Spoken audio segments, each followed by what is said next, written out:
नमस्कार. पूर्व माध्यमिक शिष्यवृत्ती परीक्षा इयत्ता 8वीतील बुद्धिमत्ता चाचणी या विषयातील पहिला घटक आकलन या घटकातील तिसरा उपघटक इंग्रजी अक्षरमाला या उपघटकाचा आज आपण अभ्यास करणार आहोत.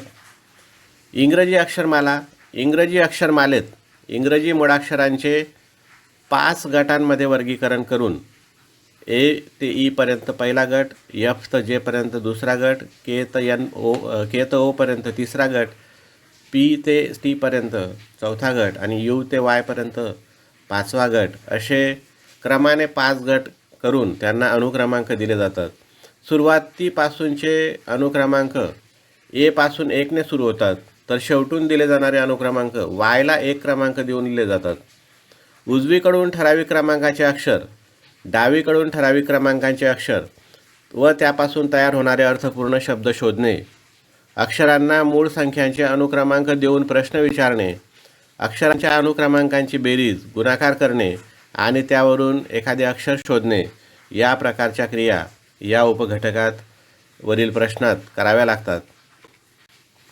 या उपघटकावरील प्रश्न सोडवताना अक्षरमालेतील अक्षरांची 5-5 अक्षरांचे गट करून अक्षरमालेची पट्टी क्रमांकासहित तयार केल्यास व ती न पाहता अक्षरांचे क्रमांक लक्षात ठेवण्याचा सराव केल्यास यावरील प्रश्न कमीत कमी वेळात सोडवणे शक्य होते. अक्षरमालेची पट्टी या ठिकाणी खालीलप्रमाणे आहे: A B C D E, F G H I J, K L M N O, P Q R S T, U V W X Y या पद्धतीने 5-5 गटांमध्ये त्याचं वर्गीकरण केलेलं आहे. ए साठी 1 क्रमांक, बी साठी 2 क्रमांक, सी साठी 3 क्रमांक, 4 साठी, डी साठी 4 क्रमांक, ई साठी 5 क्रमांक. अक्षरांचे डावीकडून क्रमांक दिल्यास या पद्धतीने मांडणी केलेली असते. वाय साठी 25 क्रमांक असेल. जर अक्षरांचे उजवीकडून क्रमांक दिलेले असतील तर त्यावेळेस वाय साठी 1, एक्स साठी 2, डब्ल्यू साठी 3, व्ही साठी 4, यू साठी 5, टी साठी 6, एस करिता 7, आर साठी 8, क्यू या अक्षरासाठी 9, पी या अक्षरासाठी 10 या पद्धतीने उजवीकडून क्रमांक दिले जातात. आणि अशा पद्धतीने क्रमांक दिल्यास ए साठी 25वा क्रमांक येतो. याचा अर्थ ए पासून अक्षरांचे डावीकडून क्रमांक दिल्यास एला 1 आणि वायला 25, तर अक्षरांचे उजवीकडून क्रमांक दिल्यास वाय साठी 1 आणि ए साठी 25 क्रमांक असेल. या पद्धतीने ही अक्षरमालेची पट्टी जर आपण लक्षात ठेवण्याचा सराव केला तर आपल्याला या उपघटकावरील उदाहरण सोडवणे सोपे होते. पुढे या अक्षरमालेत 25 अक्षरे डावीकडून किंवा उजवीकडून मोजून प्रत्येक अक्षराचा क्रमांक कितवा तो शोधून प्रश्नाचे उत्तर देता येते. उदाहरणार्थ ईचा सुरुवातीपासून 5वा क्रमांक आहे व शेवटून 25 म्हणजे 20वा क्रमांक येईल. आत्ताच आपण अक्षरमालेमध्ये क्रमांक पाहिलेत. 2 अक्षरांच्या मध्यभागी येणारे अक्षर म्हणजे त्या 2 अक्षरांचे क्रमांक मिळवून त्याच्या निम्मे केल्यावर येणाऱ्या संख्ये इतक्या क्रमांकाचे अक्षर. उदाहरणार्थ डी व आर यांच्या मध्यभागी येणारे अक्षर शोधताना डीचा क्रमांक 4 आणि आरचा क्रमांक 18 या ठिकाणी अक्षरमालेच्या पट्टीत डी आणि आर यांच्यामध्ये